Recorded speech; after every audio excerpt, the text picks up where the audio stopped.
Nama saya Nicholas Johan Kili-Kili,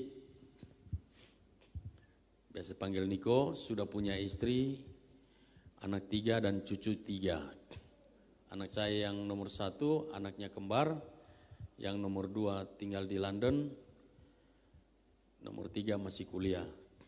Ini sebelum saya jadi pendeta, jadi seorang advokat dan seorang pengusaha, saya ini saudaraku hidupnya dalam dunia gangster. 3 kakak saya itu gangster semua, preman semua. Keluarga kami ini terkenal dengan keluarga preman, keluarga gangster dan keluarga pengacara. Karena dalam keluarga 7 bersaudara ini 4 pengacara, saudara. Papa saya seorang lawyer, ibu saya ibu rumah tangga biasa. Mari kita buka firman Tuhan yang terambil di dalam Markus 5 ayat 1 sampai 20, tetapi kita baca kata kuncinya saja pada ayatnya yang ke-15. Hanya 1 ayat saja. Mereka datang kepada Yesus dan melihat orang yang kerasukan itu duduk, sudah berpakaian dan sudah waras. Orang yang tadinya kerasukan legion itu, maka takutlah mereka. Ya.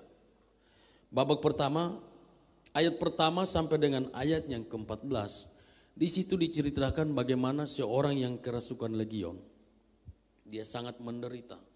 Kehidupannya penuh dengan penyiksaan diri yang tiada henti-hentinya.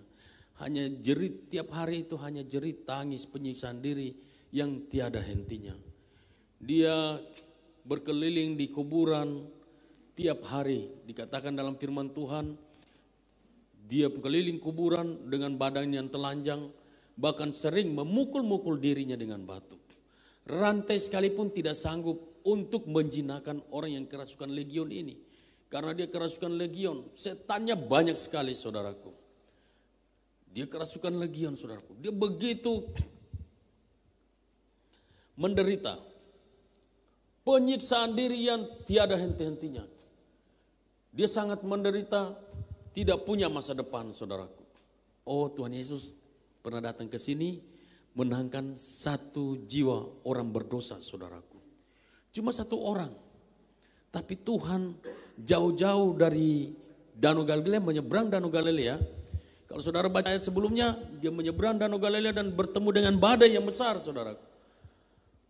Baru bisa menembus, memenangkan 1 orang gila yang kerasukan legion di Gerasa ini saudara. Dan saudara,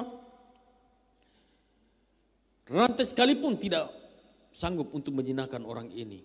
Dia bisa berontak-berontak, rantai putus. Bahkan para psikiater sudah sangat frustasi untuk mau menyembuhkan orang ini. Hampir-hampir sudah tidak ada obat lagi yang bisa menyembuhkan orang yang kerasukan legion ini saudara. Dan saudara, kita bersyukur kepada Tuhan Yesus. Oleh karena kasih-Nya, Tuhan Yesus mau menembus dinding kenajisan. Sehingga dia datang saudaraku, berjumpa secara pribadi dengan orang yang kerasukan legion ini. Saudara, ketika dia berjumpa secara pribadi dengan orang ini, maka terjadilah perubahan yang sangat luar biasa. Dan saya mau beritahu kepada Bapak Ibu Saudara sekalian, gambaran daripada orang Gerasa ini adalah gambaran kehidupan saudara dan saya. Ketika kita belum jumpa secara pribadi dengan Tuhan Yesus, sepertinya hidup kita itu tidak punya masa depan. Tidak punya pengharapan, terlebih lagi saya saudaraku, tidak punya pengharapan, tidak punya masa depan, yang ada hanyalah ya hari ini saya melangkah kaki saya keluar dari rumah, itu begitu kaki saya melangkah keluar dari rumah, saya sudah berpikir bahwa sebelah hidup saya ada di kuburan, sebelah ada di dunia. Karena kehidupan gangster saudaraku seperti itu. Nah, gambaran dari orang kerasukan legion ini, gambaran sesungguhnya adalah gambaran hidup kita orang Kristen sebelum berjumpa secara pribadi dengan Tuhan Yesus. Saya akan masuk dengan sedikit kesaksian. Saya, 3 kakak saya itu gangster semua, preman semua. Sebenarnya saya ini sudah bertobat sekitar tahun 92. Waktu saya mau bertobat itu, saya mau membunuh saudara. Jadi papa saya waktu itu gugat gubernur Kalimantan Barat. Sehingga waktu itu saya susul papa saya di sana. Karena gugat gubernur Kalimantan Barat dan waktu itu Pemda Kalimantan Barat secara keseluruhan. 6 kabupaten, 1 kota madya. Itu dibawa ke pengadilan semua, saudara. Karena zaman itu, zaman Orde Baru itu, ya saudara tahu sendiri seperti apa. Lalu akhirnya waktu digugat, saudaraku, rame, viral kemana-mana. Di seluruh Indonesia viral, di majalah-majalah, di koran-koran keluar waktu itu. Dan akhirnya waktu itu karena Pemda Kalimantan Barat ada bahasa yang saya dengar waktu itu, karena di koran-koran kan rame, kita juga baca, bukan rahasia umum lagi. Nah, bahkan mereka katakan bahwa apapun yang terjadi, LBH yang Papa saya pimpin ini, LBH namanya Lembaga Misi Rekrasering Republik Indonesia. Tidak boleh ada lagi di Kalimantan Barat. Akhirnya mereka pakai Trantip waktu itu. Kalau sekarang kan Satpol PP, sekarang Trantip. Mereka datang dan tanpa basa-basi mau turunin itu pelang itu. Otomatis kami tidak akan terima. Dan akhirnya ribut di situ, saudaraku, saya cabut golok. Akhirnya kita ribut sampai kita bacok-bacokan di situ. Singkat cerita, waktu itu saya ditangkap karena kita ribut, kita dibawa di Polda, ditangkap, dibawa di Polda, diproses di sana. Saya nggak sadar kalau ada seorang pendeta namanya Pendeta Lambert Boseren dari Papua. Dia lihat saya, kemudian dan saya juga heran juga. Itu kan ada banyak orang, bukan cuma saya sendiri. Kenapa saya yang dia datangin, saudaraku? Saya nggak ngerti, dan saya tahu hari ini bahwa ada maksud dan rencana Tuhan di balik semuanya ini. Dia datang, dia perkenalkan saya dengan Tuhan Yesus. Lalu saya sejak kecil lahir Kristen, saya tahu Tuhan Yesus. Tapi saya tidak kenal pribadi Tuhan Yesus seperti apa. Lalu kemudian waktu itu saya dibawa bertemu dengan seorang pendeta lagi, namanya Pendeta Tony Hidayat. Situlah Pak Tony ngobrol-ngobrol dengan saya. Tiba-tiba Pak Tony bilang, waktu itu saya pakai jubah panjang, lalu ada samurai saya di belakang. Belakang saya pakai jubah panjang karena menutup itu samurai itu. Tiba-tiba Pendeta Tony Hidayat bilang, Niko, saya minta parang di belakang kamu. Itu ada samurai di belakang kamu. Saya kaget, saudara. Akhirnya saya cabut, saya kasih. Lagi ngobrol-ngobrol lagi, dia bilang, saya minta celurit. Dia minta celurit, ada celurit kecil, saudara. Tapi celuritnya racun, saudara. Itu kalau pas lagi ribut-ribut, saudara, saya colek sedikit aja, luka 5 menit mati. Padahal obatnya cuma pakai air campur garam gitu, saudaraku, atau air laut ditaruh, sembuh, saudara. Tapi kan kita nggak tahu, mau pakai air laut itu nggak mungkin, kita nggak ngerti kan. Nah itu. Lalu dia minta celurit, padahal celuritnya kecil. Saya pikir, wah ini dukun ini. Saya harus belajar dari dukun ini. Supaya lebih jago. Kan? Saya balik ke Jakarta, saya tambah sakti ini. Kan? Orang Dayak jago-jago kan, ilmu-ilmu Dayak. Wah, sementara ngobrol lagi, dia bilang, Niko, saya minta akar di dompet kamu. Saya tambah kaget, saudara. Untung dia nggak minta duit di dompet saya, saudara. Minta akar, saudara. Kalau dia minta duit, waduh, pasti saya curiga macam-macam. Dia minta akar, saudara. Saya tambah kaget lagi. Wah, ini dukun sakti ini. Ternyata dia pendeta, saudara. Lalu singkat cerita, dia layani saya bertobat. Tapi tobatnya tobat tomat, habis tobat kumat, saudara. Saudara, saya bertobat cuma 8 bulan. Saya kembali lagi ke Jakarta. Teman-teman saya di Jakarta dengar bahwa itu Niko Kili-Kili udah pulang dari Kalimantan Barat. Mereka ajak saya untuk nagih, saudara. Karena kehidupan saya sebelumnya sebagai seorang debt collector, juga ya kita sering jaga tanah-tanah kosong, eksekusi tanah, saudara. Ya dunia-dunia gangster seperti itu. Lalu mereka ajak saya untuk menagih. Pertama kali Harjo ajak untuk menagih, saya menolak. Kenapa saya menolak? Karena zaman dulu kalau kita menagih cuma 2. Kalau kamu punya utang, kamu harus selesaikan, harus lunasi. Kalau enggak cuma 2 juga. Kalau enggak masuk rumah sakit, kuburan. Jadi saya pikir kalau saya lakukan ini lagi, saya udah bertobat, saya enggak mau. Nanti saya lakukan kekerasan lagi. Saya tolak, saudaraku. 2 minggu kemudian saya diajak lagi, saudara. Saya tolak lagi. Ini yang ketiga kali, saudara. Tuhan Yesus dicobai 3 kali lolos. Saya 3 kali nggak lolos. Karena saya masih lihat jumlah. Saya bilang jumlahnya gede. Wah, saya coba-coba. Tuhan Yesus diperlihatkan dunia. Tidak. Tuhan Yesus balas pakai firman. Kalau saya pakai logika, saya bilang, uangnya gede nih. Kalau berhasil gede nih. Saya coba-coba, saudara. Saya pikir kalau saya berhasil saya berhenti. Nggak berhasil juga saya berhenti. Ternyata waktu saya nagih, saudaraku, berhasil, saudara. Itu awal kehancuran saya di situ. Kami transaksi di Gajah Mada Plaza. Saya bawa uang yang banyak, 1 koper, saudara. Dalam hati saya, 8 bulan bertobat, nggak ada duit. Sebelum ikut Tuhan Yesus punya uang, ikut Tuhan Yesus kok jadi miskin. Kacanya Tuhan Yesus yang punya langit dan bumi. Kok kita ikut Tuhan Yesus jadi miskin? Saudara, di situ mulai awal kehancuran saya. Mulai jatuh lagi, backstand, narkoba, minum mabuk segala macam, seks bebas dan sebagainya. Hari-hari, saudara, sampai satu ketika tahun 1994, hari Jumat, tanggal 4, jam 4 sore, saudara, di daerah kawasan Jelambar, Jakarta Barat, saya dipakai untuk eksekusi tanah di sana. Waktu masuk ke sana, saya mencoba untuk persuasif dengan teman-teman yang sudah lebih dulu ada di situ, saudara. Karena di dalam satu lokasi itu ada 5 sertifikat di situ. Dan mereka punya surat kuasa, saya punya surat kuasa. Dia punya sertifikat, saya punya sertifikat. Jadi saya tunjukkan juga saya punya sertifikat. Mereka tunjukkan juga, sama-sama tunjukkan surat kuasa. Saya bilang begini aja, kita nggak usah ribut-ribut.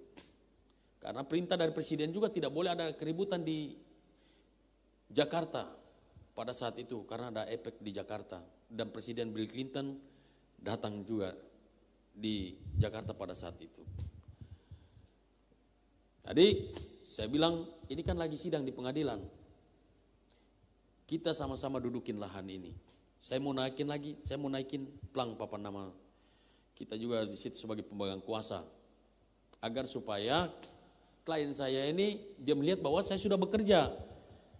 Karena saya sudah ambil uang operasionalnya. Saya sudah dibayar, saya harus tunjukkan bahwa saya sudah bekerja.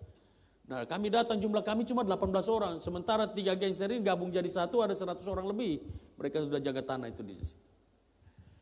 Dan hari itu mereka tidak mau untuk selesaikan masalah secara persuasif, malah mereka pilih ribut, mereka pilih perang. Dengan dadakan begitu mereka menyerang kami, saudaraku. Perkelahian tidak bisa dielakkan. Terjadilah keributan di situ sampai akhirnya terjadilah korban jiwa, saudaraku. Saya bunuh kepala gangsternya dan mati di tempat pada saat itu. Saya pakai tombak, saudaraku, tombak saya patah. Lalu kemudian ada 4 lagi yang meninggal di rumah sakit Cipto Mangunkusumo. Dan teman-teman saya waktu itu kabur semua, saya sendiri yang ditangkap, dibawa di Polres Jakarta Barat. Saya diperiksa di sana, saudara.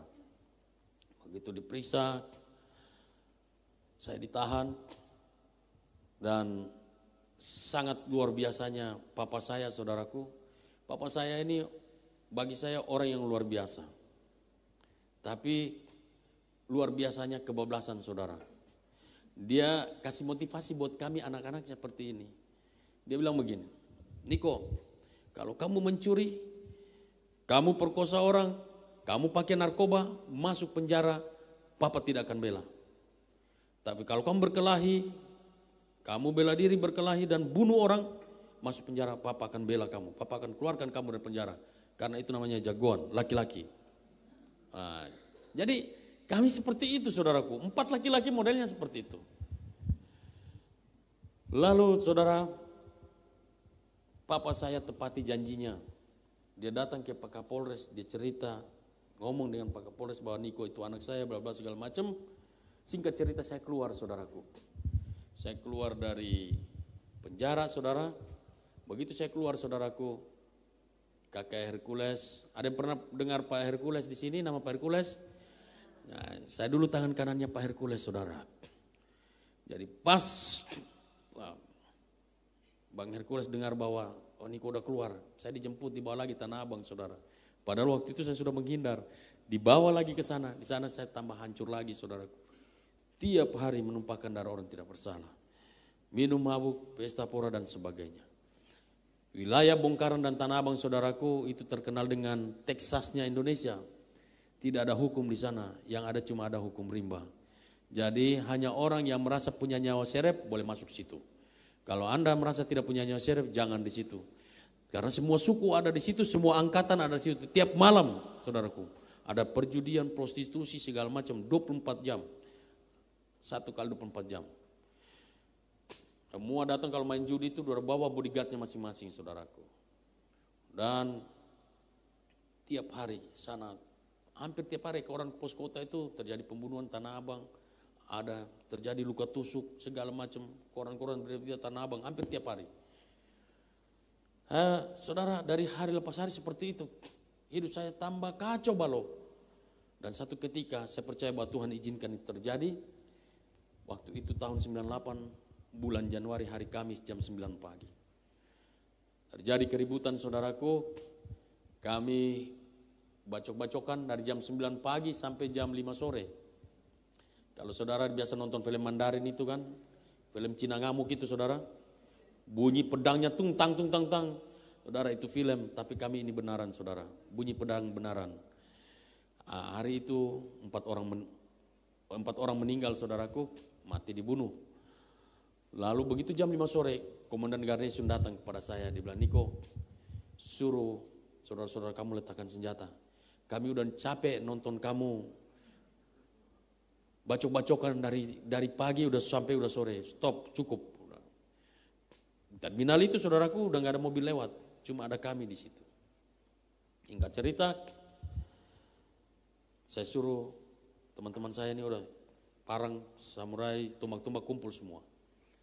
Dan sejak hari itu, waktu istri saya lihat di TV, tadi pagi saya lupa kesaksian ini, sejak saat itu, begitu istri saya lihat nonton di TV, ipar-ipar saya di Kalimantan Barat, istri saya dari Kalimantan Barat saudara. Begitu mereka lihat di TV, baru istri saya tahu, selama 7 tahun menikah, baru dia tahu suaminya ternyata preman. Saya biasa bilang saya pengusaha saudara. Saya pengusaha, terkadang saya bawa istri saya datang ke Tanah Abang, begitu belanja pakaian, istri saya mau bayar, pedagang takut ambil saudaraku, dia nggak mau ambil, tapi saya pelototin, saya bilang ambil, mereka ambil. Begitu mereka ambil, saya antar istri saya pulang, saya balik ambil duit lagi saudara. Duit tadi kembaliin lagi duitnya. 7 tahun baru istri saya tahu. Itu pun dia tahu dari TV saudaraku. Bukan tahu dari TV saudara. Lalu saudara,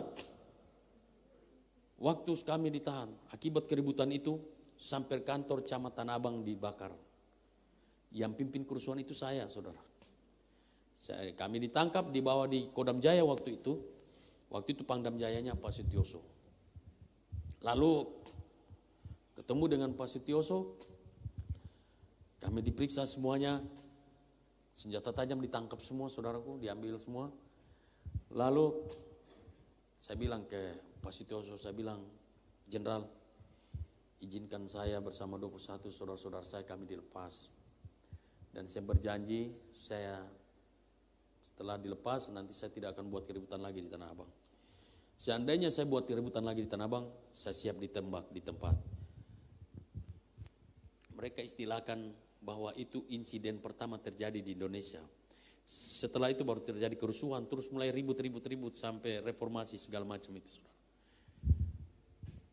Saudara, setelah buat pernyataan segala macam, difoto, dikirim ke Kodim Jakarta Pusat untuk dibina lagi di sana saudara.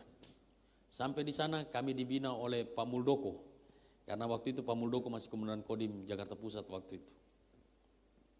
Bina lagi di sana. Setelah itu saya masih ingat juga kata-kata Pak Muldoko. Niko, saya salut dengan nyali kamu. Harusnya kamu ini jadi tentara, bukan jadi preman. Nanti mulai saat ini kamu jangan jadi preman lagi ya. Satu saat saya jadi Panglima TNI atau jadi presiden, kamu cari saya. Saya kaget dia jadi Panglima TNI saudara. Dia ada beberapa kali titip pesan untuk minta saya ketemu beliau, tapi saya tidak pernah ketemu sampai saat ini. Terus kemudian saudara, setelah itu kami dilepas.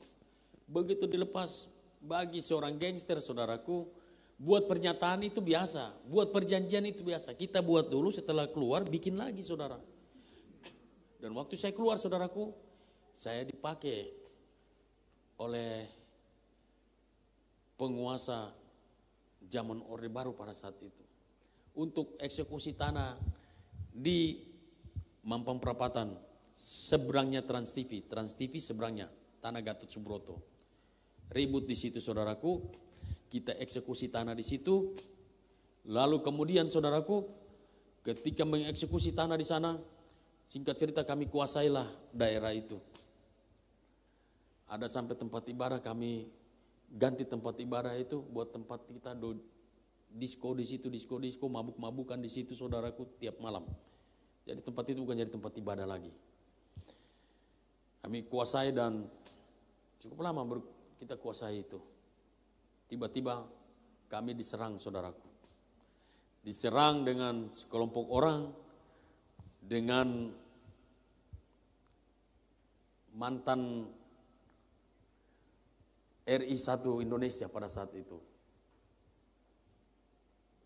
Lalu kemudian saudaraku, waktu itu belum jadi RI 1. Orang tiba-tiba pasukannya datang serang. Begitu serang terjadilah keributan di situ. Terjadi lagi korban jiwa saudara. Saya ditangkap lagi, dibawa lagi di Polda saudara, diperiksa. Waktu penyidik periksa saya, penyidik bilang, "Niko, kamu sudah buat perjanjian di depan Pangdam Jaya waktu itu, bahwa kamu tidak akan buat keributan lagi. Seandainya kamu buat keributan, kamu ditembak di tempat."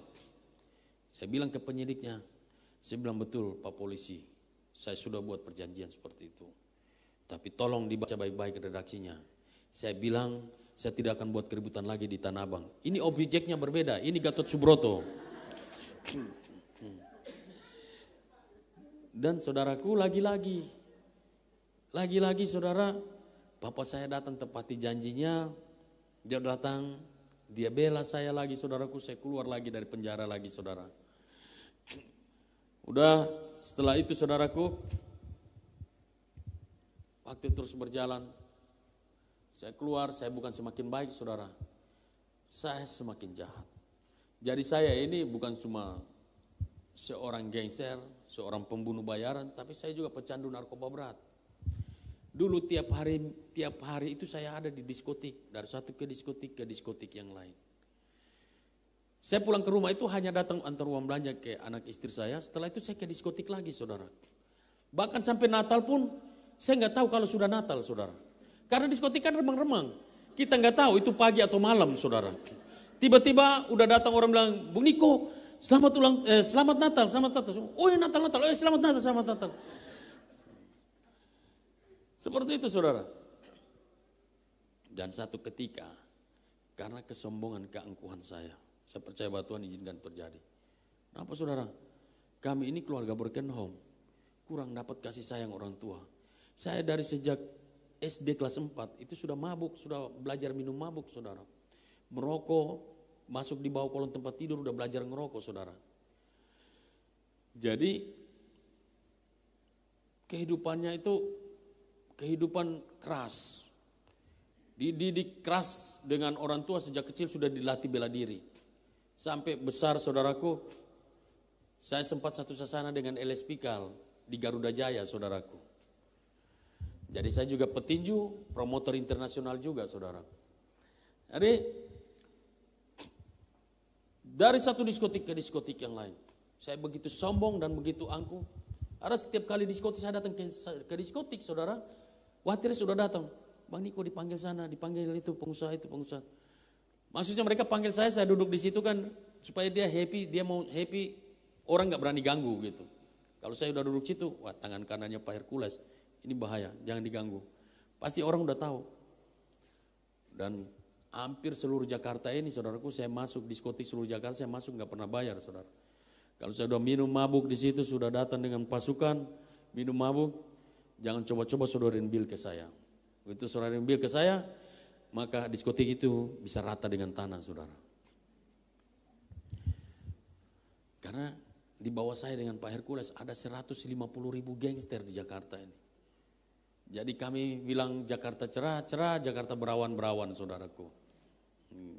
Bahkan di Cibubur sini juga banyak pasukan kita di sini, saudara. Lalu saudara, dari satu diskotik tiap hari seperti itu. Saya begitu sombong dan begitu angkuh. Padahal Yeremia 17 ayat 5 katakan bahwa terkutuklah manusia menangkap manusia, manusia menangkap kekuatan sendiri yang hatinya menjauh daripada Tuhan. Ayat 7 dikatakan bahwa diberkatilah orang berharap pada Tuhan. Saya selalu ngandalin papa saya pikir masuk penjara, papa saya, ada papa saya bisa bela saya. Papa saya sempat jadi lawyernya Pak Adam Malik dan sempat jadi lawyernya Umar Wira Hadikusuma. Kami bukan dari keluarga yang berlebihan, tidak miskin dan tidak kaya juga, tetapi cukup aja. Keluarga yang cukup, saudaraku. Lalu saudara, dari hari lepas hari seperti itu, satu ketika Tuhan sudah melihat, mungkin Tuhan lihat keangkuhan dan kesombongan saya, saudaraku. Saya percaya itu waktu Tuhan buat saya. Waktu itu saya kawal seorang pilot, saudaraku. Lalu pilot ini pilot penguasa di Republik ini pada saat itu. Dia juga punya sekolah penerbangan di Amerika. Lalu waktu itu saya kawal dia dan dia udah seperti abang saya sendiri. Dia bawa ekstasi dari Belanda waktu itu, saudara. Nah, waktu itu saya sudah pakai sabu-sabu, sudah pakai heroin juga. Nah, saya pikir ekstasi dari Belanda. Kalau orang yang biasa on di diskotik dia tahu. Inek dari Belanda, ekstasi dari Belanda itu onnya panjang. Bisa panjang, saudara. Kalau Indonesia punya kan 3 jam ngedrop. 3 jam ngedrop, mesti kita minum lagi, saudara. Tapi kalau Belanda punya dia panjang, onnya panjang. Saya pikir kalau saya nggak pakai sayang. Jadi saya pakai. Waktu saya pakai, saudara, saya ini sudah sering overdosis, tapi itu overdosis saya yang bawa saya kepada pertobatan. Dan sampai hari ini saya tidak pakai narkoba lagi. Sudah hampir 30 tahun pertobatan saya, udah 30 tahun saya nggak pakai narkoba lagi. Jadi saudara, waktu itu ketika saya pakai ekstasi itu, saya jatuh, saudaraku. Saya jatuh, saya overdosis, saya jatuh, denyut jantung saya berdenyut kencang. Dingin dia mulai naik dari kaki, perlahan-lahan sampai di leher. Lalu kemudian saya dilarikan ke rumah sakit Cipto Mangunkusumo. Dingin saya begitu ketakutan, saudara. Yang lebih ketakutan lagi, ketika saya melihat bayangan dosa saya seperti film. Itu waktu saya masih kecil suka nyuri ke dondong orang. Ada yang suka curi buah ya. Nah, suka nyuri ayam orang, ya kan? Ayam orang masuk ke rumah kita, ini banyak yang ketawa, punya pengalaman pribadi kayaknya. Kue mama, ya kan? Ada duit dulu kan, piring natsar itu kan ada duit-duit orang tua kan. Kita ambil pakai jajan, saudaraku, udah didoain bukan dibawa ke gereja tapi kita curi pakai jajan, saudara. Saudara, bayangkan dosa sampai ke darah orang yang saya bunuh, darahnya mengalir seperti air gitu, saudara. Begitu kelihatan seperti film dan saya begitu ketakutan, saudara. Tiba-tiba saya teringat satu lagu sekolah minggu. Yesus, Yesus, dokterku yang baik, dokter dunia tak sama dia. Saya sakit, dia sembuhkan. Yesus dokterku yang baik. Jadi saudaraku, biar preman takut mati juga, saudara. Ingat lagu sekolah minggu, saudara. Laut kasih. Oi, dia naik, sudah. Saya cuma nyanyi lagu itu ulang-ulang, saudaraku. Begitu sampai di Cipto, saya nyanyi bukan dalam keadaan sadar seperti ini. Seperti dalam hati, lidah saya juga udah pelok juga, udah pendek. Lalu kemudian suster itu ada salah suster. Dan saya percaya bahwa Roh Kudus yang buat suster itu nangkap kata Yesus itu, saudara. Karena saya nyanyinya juga nggak jelas juga. Tiba-tiba suster itu dia datang, dia tanya, bapak orang Kristen? Saya cuma ngangguk. Sudah berkeluarga? Saya bilang sudah. Saya seperti pakai bahasa tubuh, anak saya 2. Saya bilang, suster tolong doakan saya, karena sebentar lagi saya akan mati. Kenapa saya bilang sebentar lagi saya akan mati? Selain saya kenapa sudah sampai di sini saudaraku, dingin semua dan badan saya nggak bisa bergerak. Badan saya gini dan oksigen masuk, sudah diinfus saudaraku, denyut jantung dipasang saudaraku, infus lagi di kaki saudara. Badan saya penuh infus. Dan dokter tidak mau kasih obat. Karena dia tahu ini overdosis, salah kasih obat, ini tangan kanannya Pak Hercules. Begitu ini rumah sakit ini bisa hancur. Lalu kemudian saudaraku, suster ini dia datang. Dia katakan, Bapak orang kira saya nganggu. Saya bilang, suster tolong doakan saya. Karena sebentar lagi saya akan mati. Kenapa saya bilang sebentar lagi saya akan mati? Karena saya tahu dosa apa yang sudah saya lakukan.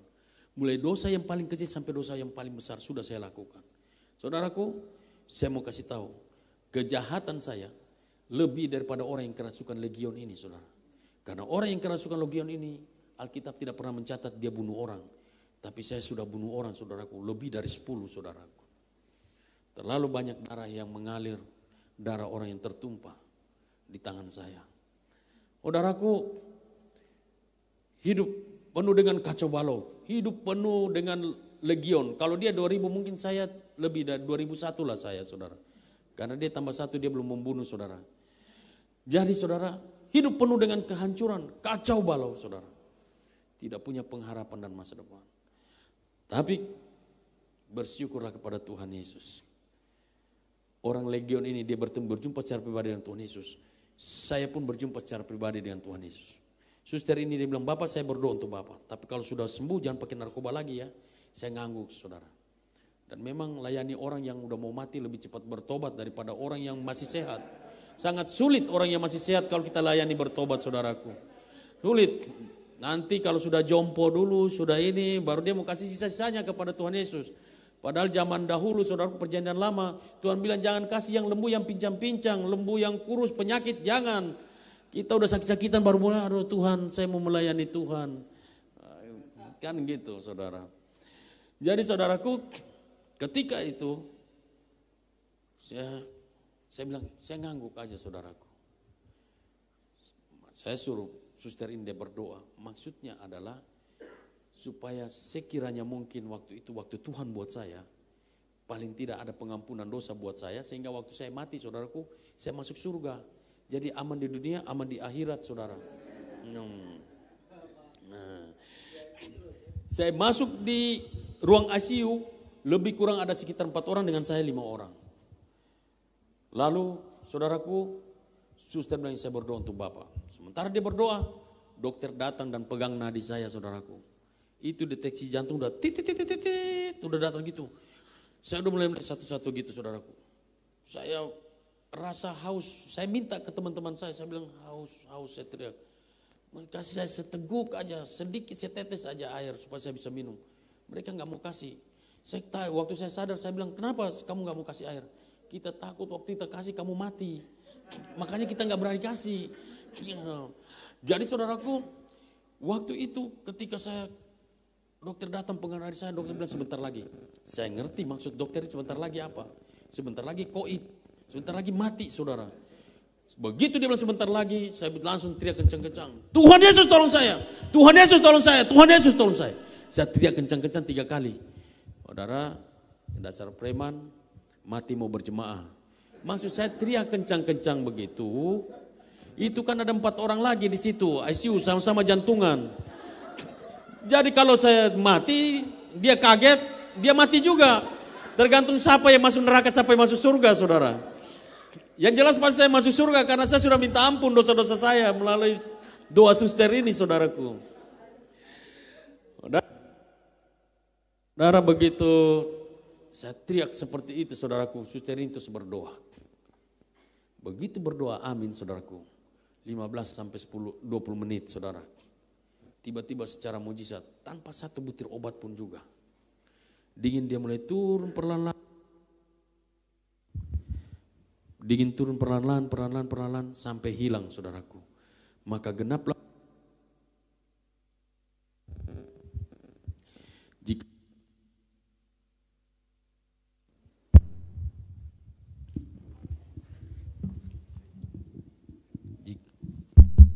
jika engkau mengaku dosa-dosamu di hadapan Tuhan, maka Tuhan itu setia dan adil.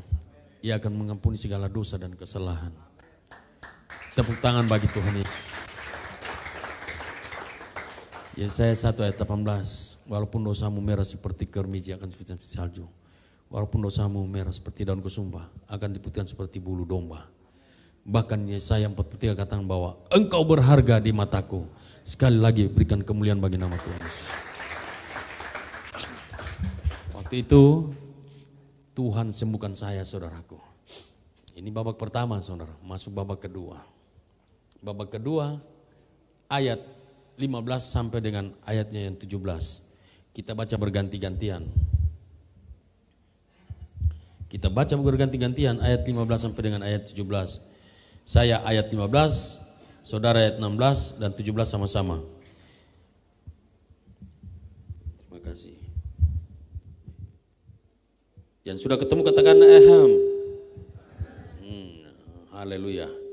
Mereka datang kepada Yesus dan melihat orang yang kerasukan itu duduk, sudah berpakaian dan sudah waras, orang yang tadinya kerasukan legion itu. Maka takutlah mereka. Ayat 16, 1, 2, 3.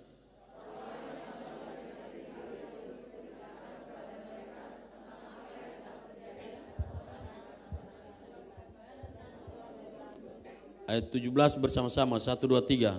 Lalu mereka mendesak Yesus supaya meninggalkan daerah mereka. Saudaraku, kenapa mereka mendesak Tuhan Yesus meninggalkan daerah mereka? Karena mereka takut, saudaraku. Jangan-jangan waktu Tuhan Yesus masuk baru di depan Gerasa saja sudah 1 orang ditemukan. Takut masuk ke dalam bisa dapat 10-15 orang yang modelnya kayak begini juga, saudaraku. Jadi Tuhan Yesus buru-buru pergilah daripada nanti banyak babi yang mati, saudara. 1 orang aja 2.000 babi, saudaraku. Ya kan? Jadi saudara, waktu dia setiap orang yang berjumpa secara pribadi dengan Tuhan Yesus dipastikan bahwa 1.000.000% pasti hidupnya berubah. Saya bertanya, saudara, kalau orang yang mengaku Kristen, dia berjumpa secara pribadi dengan Tuhan Yesus, lalu kemudian kehidupan kekristenannya tidak berubah, itu kekristenannya perlu dipertanyakan. Kalau kita berjumpa secara pribadi dengan Tuhan Yesus, harus berubah. Seperti orang yang kerasukan legion ini, saudaraku. Ayat 15 dikatakan sekali lagi. Mereka datang kepada Yesus dan melihat orang yang kerasukan itu duduk sebagai ganti tidak tenang. Ada 3 perubahan yang terjadi atas orang ini. Perubahan pertama yang Tuhan Yesus lakukan terhadap orang ini. 3 perubahan yang Tuhan lakukan. Yang pertama, duduk sebagai ganti tidak tenang. Sudah berpakaian sebagai ganti telanjang. Dan sudah waras sebagai ganti gila. Jadi saudaraku, Tuhan Yesus datang untuk menghancurkan segala roh tinggi hati, legion tinggi hati, legion cemburu, legion gosip, legion dengki, legion yang susah mengampuni, legion kemabukan, pesta pora. Semua legion-legion Tuhan Yesus datang menghancurkan segala pakaian kenajisan dan menggantikan dengan pakaian keselamatan. Jadi saudaraku, ketika kita berjumpa dengan Tuhan Yesus, maka perubahan hidup kita, karakter hidup kita harus berubah. Secara fisik memang tidak berubah. Yang pesek tetap pesek, mancung tetap mancung, hitam tetap hitam, ya kan? Kayak saya hitam manis, kan gini kan, anak Tuhan ya. Saudaraku, harus ada perubahan dan bukan cuma secara perubahan, bukan secara karakter saja, tapi secara ekonomi juga. Tuhan pulihkan semua. Saya kalau tidak bertobat, saudaraku, anak saya 2 orang gak kuliah di London, saudara. Anak saya S1, S2 di London dan lulus dengan cum laude. Hari ini satu sudah kerja di London, kerja di perusahaan terbesar, properti terbesar di London, menangani 23.000 perusahaan properti yang ada di London, saudaraku. Kehidupannya sudah mapan di sana. Semuanya ini because of Jesus. Kalau bukan Tuhan Yesus, semuanya ini tidak terjadi, saudaraku. Saya sudah kirim 480 orang, saudaraku, ke Israel, saudara. Tiap tahun saya bawa ke Israel. Semua ini karena Tuhan Yesus. Pak Gembala tadi bilang Oktober, Sebetulnya saya mau berangkat juga Oktober, rencananya begitu. Tetapi karena ada satu dan lain hal. Makanya saya tunda nanti tahun depan, syukuran nanti sana. Saya berharap saya bisa dengan Bapak Gembala nanti tahun depan kita syukuran di sana nanti. Saudara, ketika berjumpa dengan Tuhan Yesus, semuanya Tuhan ubahkan semua. Jadi ada orang bilang gini, jadi pendeta, takut anaknya jadi pendeta. Nanti kalau jadi pendeta kamu makan apa? Oh, salah besar. Justru saya katakan bahwa kalau saya tahu jadi pendeta itu hidupnya enak, saya nggak mau jadi preman. Ternyata jadi pendeta hidupnya enak, saudaraku. Cuma bertobatnya jangan sepotong-sepotong. Kalau cuma 8 bulan tobat kumat, saudaraku, saudara tidak akan bisa nikmati berkat itu. Jadi saudaraku, ini babak kedua. Babak ketiga, kita masuk dalam babak ketiga. Pak Gembala, setelah ini saya langsung bandara karena saya harus berangkat ke Bali. Saya punya flight jam 17.30. Jadi mau khotbah datang di sini, khotbah saudaraku ada 2 agenda. Satu, saya dari Bali datang karena saya ada kerjaan di sana belum selesai, saudaraku. Saya datang, saya nikahin adik saya di Banten. Kami ini keluarga besar. Orang tua saya keluarga besar karena orang tua saya istrinya banyak, saudaraku. Dari segala suku, bangsa dan bahasa ada semua.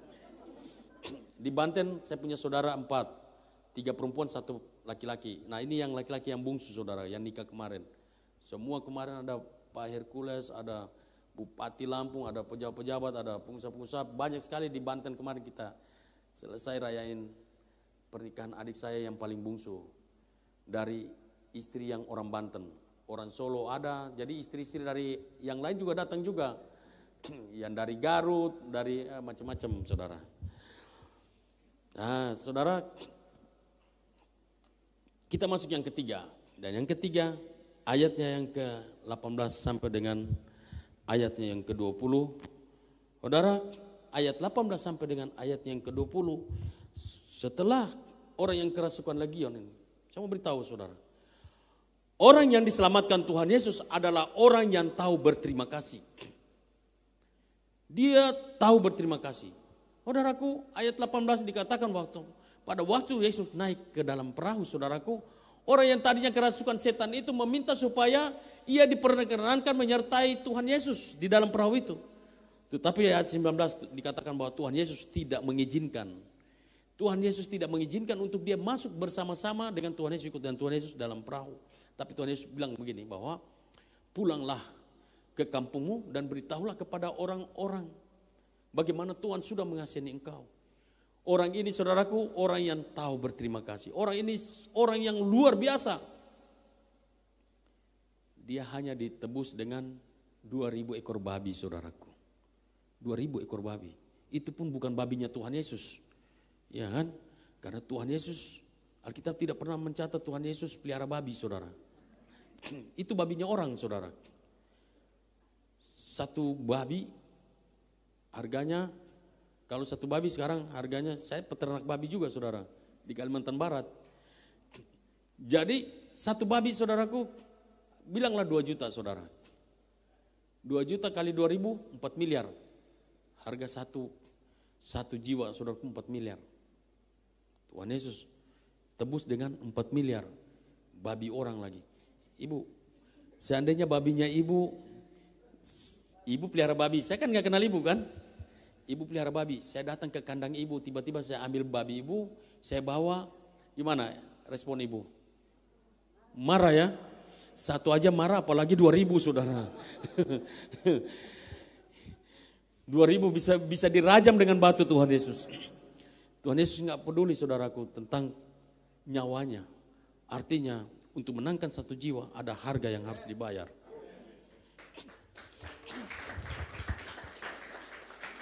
Saudara, Tuhan Yesus selamatkan orang ini dengan 2.000 ekor babi, saudara. Dan ketika jiwa orang ini diselamatkan, dia tahu berterima kasih. Tuhan bilang pergi ke kampungmu untuk beritahu bagaimana kepada orang-orang bagaimana Tuhan sudah mengasihi engkau. Tapi dia tidak pergi hanya ke kampungnya. Firman Tuhan menginformasikan bagi saudara dan saya. Dia pergi ke Dekapolis. Dekapolis berasal dari bahasa Yunani. Deka artinya 10, polis artinya kota. Dia pergi ke 10 kota untuk memberitakan bagaimana Tuhan sudah mengasihi dia. Dia bersaksi dan jiwa-jiwa diselamatkan. Saudara dengar baik. Saudara dan saya diselamatkan bukan dengan darah babi, saudara. Bukan dengan babi, bukan dengan kambing, sapi, bukan juga dengan emas dan permata. Tetapi dengan darah Tuhan Yesus yang mahal. Tepuk tangan bagi Tuhan Yesus. Itu suatu anugerah yang luar biasa dan kita harus hargai anugerah ini, saudaraku. Tuhan gak butuh uang saudara. Yang Tuhan butuhkan, Tuhan mau saudara pergi menceritakan bagaimana Tuhan sudah mengasihani engkau. Bagaimana Tuhan sudah menyelamatkan engkau. Ketika saya bertobat ada 5.000 gangster yang bertobat, saudaraku. Hati saya untuk preman-preman, saya rindu untuk mereka juga diselamatkan. Tadi ngobrol-ngobrol dengan Pak Gembala sudah memuridkan ada 17.000 lebih pemimpin, saudaraku, di seluruh dunia yang sudah diberikan edukasi. Saudara, saya katakan bahwa saya bilang Pak Gembala, saya juga mau support juga. Ini kita harus dukung. Karena ini sangat penting sekali, saudaraku. Jiwa itu sangat penting. Saya kalau sudah berbicara jiwa, saudaraku, Bapak Gembala tahu. Saya pernah satu pelayanan dengan beliau, terakhir kami ketemu di NTT, di Kupang. Saudaraku, kita pergi jangkau jiwa-jiwa, kita bikin seminar ujian akhir. Pergi menangkan jiwa. Di Malaysia kami penginjilan, saudaraku, menginjil supir-supir taksi, menginjil macam-macam orang, saudaraku. Hampir setengah dunia ini kami sudah pergi menginjil, menangkan jiwa-jiwa bagi kerjaan surga. Dan saya mau beritahu bagi saudara, mari kita ambil keputusan, pergi menangkan jiwa-jiwa. Karena dari seluruh pelayanannya Tuhan Yesus, endingnya adalah jiwa, saudaraku. Kita hargai anugerah ini. Jangan kita mau duduk di zona nyaman. Kita merasa bahwa kita sudah diselamatkan, terus kita duduk diam, saudaraku. Jangan, saudara. Hargai anugerah ini, pergi menangkan jiwa-jiwa. Bikin list itu, nah orang-orang yang belum bertobat, siapa-siapa, keluarga kita, saudara kita, tumpang tangan doain dia. Saudara mau tahu waktu saya bertobat, saya mau pergi ke musuh-musuh saya. Saya tahu kalau saya pergi ini nyawa saya melayang, saudara. Karena kami pernah bermusuhan, mereka lagi jaga tanah di sana. Tapi selama 3 bulan saya doa puasa, saya tulis nama mereka, tiap hari saya doakan mereka. Waktu Tuhan perintahkan saya pergi ke sana, saya punya bermodelkan satu Alkitab, saudara. 6 orang yang jalan dengan saya nggak kasih tahu kalau ini musuh saya. Saya pergi ke sana waktu itu mulai dari jam 10 pagi. Mereka tidak ajak saya ngomong, tidak ajak saya bicara, cuma yang dikelilingi saya ini samurai semua, saudara. Di Joglo sana. Ini tinggal nyawa saya melayang aja. Begitu jam 7 malam baru ada satu orang yang bicara dengan saya. Saya tidak keluar dari situ, saya cuma duduk berbicara tentang firman Tuhan saja. Saya tetap bersaksi dengan dia. Saya tunjukkan kasih saya kepada mereka. Akhirnya semua yang ada di situ bertobat. Saya belikan beras, saya taruh Indomie di situ, saya beli susu segala macam. Padahal saya dalam kekurangan waktu itu. Setelah saya bertobat 4 tahun baru Tuhan mulai pulihkan saya punya ekonomi, saudara. Jadi saudaraku, mari kita semua di sini, kita juga harus mau seperti orang yang kerasukan legion ini. Orang yang tahu berterima kasih. Kita pergi jangkau jiwa-jiwa bagi hormat kemuliaan nama Tuhan Yesus. Puji Tuhan, inilah 3 babak cerita pendek di dalam firman Tuhan. Kiranya semuanya ini mendatangkan berkat bagi Bapak Ibu Saudara sekalian.